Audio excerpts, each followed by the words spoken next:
Married 10 years. Our relationship is international, meaning we're from different countries and have lived in different countries around the world together, including her country and my own because of my work. We both speak each other's native languages fluently. We have 3-year-old twins together. Since having kids, our sex life steadily declined. In the last year, we have had vaginal sex 2 times. Oral only a few times. Last year wasn't much better. She is rarely affectionate with me. I have never cheated, although she often accused me early in our relationship. For most of our 10 years, she didn't work or only briefly. When she did, it was jobs I found for her. I full-on created a well-paid career for her that she started 5 months ago.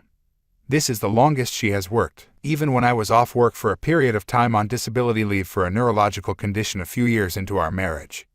Years before we had kids and we spiraled deeper into debt, she didn't look for work. I earned money while mostly bedridden with a side business when I had energy. Since recovery, I continued a successful career.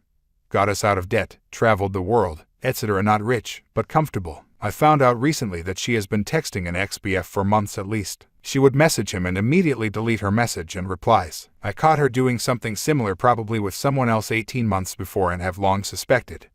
Especially when she traveled to another city with a girlfriend when we lived in another country and she called his number there. That was 8 years ago. She said nothing happened, just visited an old friend while there. The call was at 2 a.m. They call one another baby. One day I was home from work with a migraine and I saw her sending messages to him offering to send him medicine for his headache.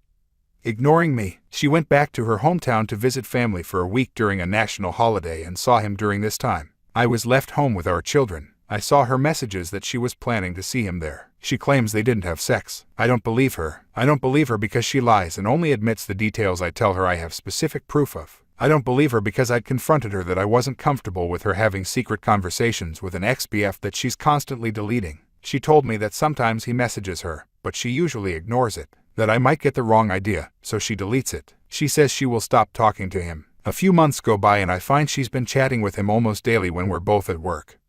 And deleting it before day is done. This time I recovered some messages. I confronted her. Same story, he messages me sometimes. We rarely talk. I told her that I knew about the daily contact. I'm lonely, like the attention. Nothing inappropriate. I don't meet him. I confronted her with the content of the messages and make it clear I know it's an emotional affair at least. She finally admits, but says there has been no sex. And that she's not interested in sex with anyone, not just me. I ask her if she saw him when she went back home. She lied and told me no. I confronted her with evidence that they'd planned to meet. She said, yes, we did. I'm sorry. I asked if they had sex. She said no. I don't have proof to the contrary. Prior to confronting her, she suggested I go travel for a weekend to take some time off as a reward for taking care of the kids alone for a week while she was visiting family. She didn't know I knew at the time. I tried to change which day I'd travel and she got upset, so I grew suspicious. After I confronted her and tell her about the evidence, she finally admits she is wrong and says she will stop contacting him. I recovered her messages. She told him she needed time to think about it, that it wasn't right to always carry on like this. He said you need to think about those too. I assume he meant my twins. She said maybe I can't see you. You shouldn't come back here. He said my flight is tomorrow morning, the day she suggested I go traveling. He asked translated, are you not firm on us? She then called him. I later confronted her on this. She was planning to bring him to my home, where my sons are. How many times had she seen him here? How many times had she seen him when she regularly went back home without me over the years? She said she wasn't planning to meet him here, and that she told him not to come. That she had never met him here, that this was a recent relationship, conveniently only beginning as far back as I have proof. She asked me to try to forgive her, told me I can sleep with other women for my intimacy. Sex needs. I told her I can't accept her sleeping with other men. She said she won't. I told her I don't want to sleep with other women, I want a committed marriage. I struggled for some time with this and decided to forgive her and give her a chance. We've been together for 10 years, after all. I owe it to her and my kids to try. I told her I'd work on forgiving her, but that if she did anything like this again we would be finished. I then find out she's been using another chat app, downloading it as soon as we're apart and deleting the app before she gets home. I can't see any content of what's on there. I held on to that knowledge for a couple of weeks, hoping she would stop and that maybe it was an anomaly. This behavior has continued. I confronted her about that last night. You're still talking to him, aren't you? Now you're using chat app, downloading it when we are apart and deleting it before we get back together. She says she's not talking to him. She uses it for private conversations with friends because she knows I have a way to read the main chat app she uses. I have no more proof and I can't get it with this app. She knows it. She could be full on with someone on there, and I'd have no way of knowing, so she doesn't feel the need to admit anything more than what I know. I don't believe her. I told her I want her to leave. She says if I want her to leave she will. She didn't beg, cry, fight or show remorse. She asked me about the kids, that I can't handle them on my own. I said that I can. I have been the far more involved parent while she barely looks up from her phone. She said they need their mommy. I told her that she should have thought of that before making these choices. She says she won't leave me if I find other women, that she is committed to our family, that our relationship is different, but strong. She clearly has no intention of stopping what she is doing and doesn't think she is doing anything wrong. She suggests an open marriage ostensibly to fulfill my sexual needs. But I think it's so that she can do whatever she wants guilt-free. Looking for perspective on this, I wish our relationship could be loving, warm, loyal and equitable. In hindsight it was never equitable, loving only as long as I provided.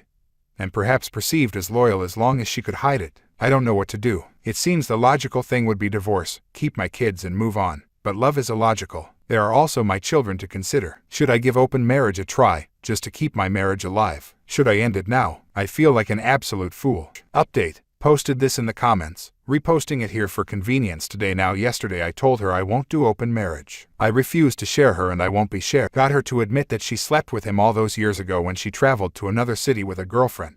I told her that said girlfriend had no idea what I was talking about and that she had 0 photos from said trip.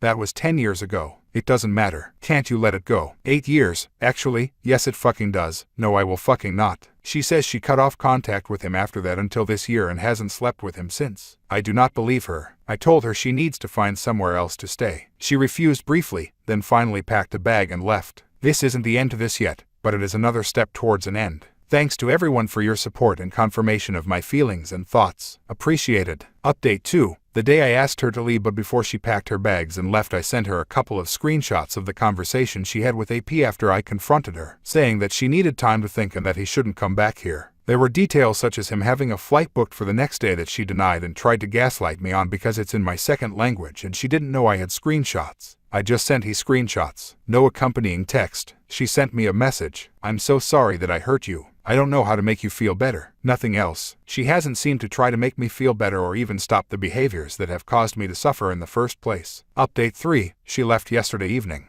This afternoon she sent a message. Thank you for everything you did for me in this 10 years. I know I am not a great wife. You deserve a better life. I love you and our sons. You're the most important things in my life. I will still be your family whatever we decide in the future. This brought tears to my eyes. Too little, too late. No attempt to fix it. No suggestions on how to improve things. Onus has always been on me. Still is. Thank you for everything you did for me in this 10 years. No specifics. I can't be sure what she means, but to me I've done everything for her and she has only ever been able to see what I hadn't performed to her satisfaction. I know I am not a great wife, and I never plan or intend to become one. You deserve a better life. She's right about one thing. I deserve a better life. I love you and our sons. Goddamn it. This may be true on some level, but she didn't love us or respect us enough to stop cheating or consider the outcomes. Or worse, she considered this outcome and decided fucking him was worth it. You're the most important things in my life. Demonstratively false. I will still be your family whatever we decide in the future. This is the one line that cuts deepest into my heart. I wanted to grow old together. I always expected we'd be decrepit elderly couple holding hands as we shuffle to the kitchen for tea together. She stole that future from us.